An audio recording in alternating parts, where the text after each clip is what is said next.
Can you believe it? Can you believe it's finally here? Extreme Terrors, the movie. Our first story is a creepy one. I call it The Wolves Are Still Howling.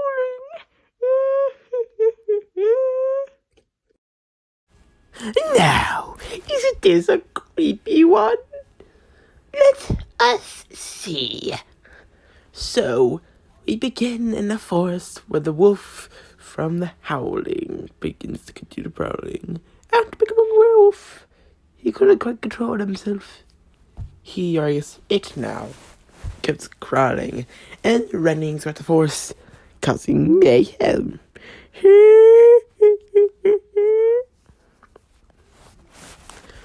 One day, Jacob, again?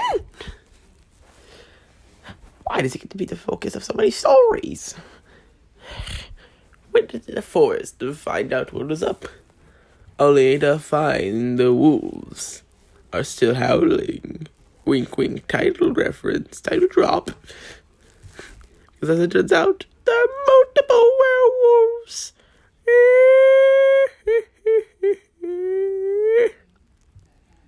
Now, isn't that interesting?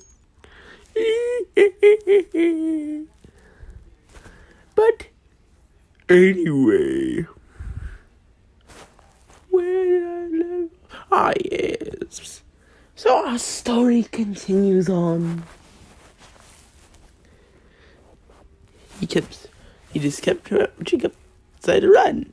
That's what I say. It's just Jacob Kid wasn't braver than most. He ain't no coward. He just kept running and running and running. Again, how would I say if he was a coward? For instead, the reason why he was running was to grab a few wooden logs and start fighting the werewolves. What a brave boy. He started stabbing them with wooden sticks. Dear Lord, what a brave child. He kept fighting and fighting. He would grab a silver golf club and stab one through the head, killing it. He managed to kill all the wolves, except for one. The one that was born back in the howling. With one final duel, the two duked it out, started wrestling each other, hitting each other across the trees and on the ground, until eventually Jacob shoved the metal golf club down the wolf's throat before using the golf club to tear open the werewolf's body, killing it, keeping that forest and that town safe from the werewolves. For now.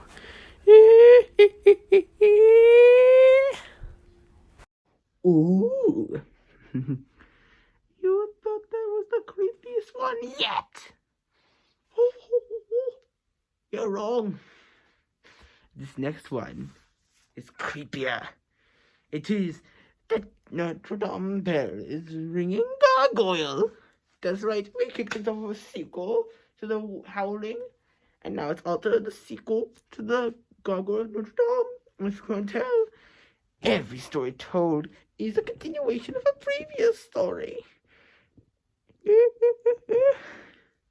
And you trust me, you'll love it all. And trust me, it is all very creepy.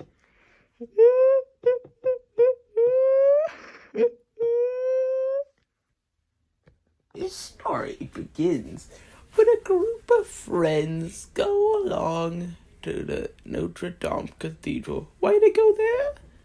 They were trying to figure out what happened to a boy who was killed there by a mysterious creature. Do you see where this is going? They went up to the Notre Dame bell. They thought it was safe.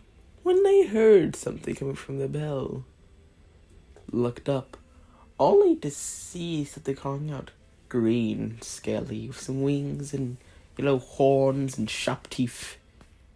It was the gargoyle of Notre Dame. It shrieked.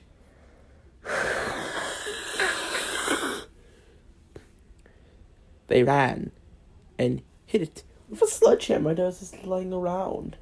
They continued to run and run and run and run as the gargoyle continued to fly, fly, fly, fly. They thought they could escape it. Ha! What foolish children! Oh, sorry, little snifflish. No, it have a nose. Quite peculiar, don't you think? Anyway, they ran and ran and ran and ran and ran. Eventually, one was captured, and another one too, till eventually only one was left. Until he went back to the bell and found them all chained to the inside of the bell, and they weren't dead. And he happened to find an axe, so it started chopping at the bell, but it started to ring as he did it. And by the time he had fully freed his friends and all the chains were broken, the gargoyle of Notre Dame had already made his way up there, and was staring at them with killer intent.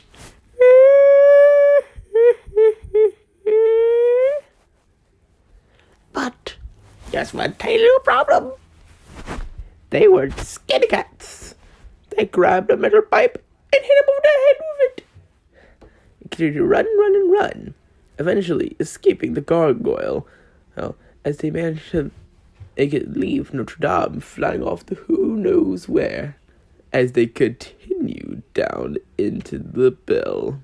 Well, that's the end of the story.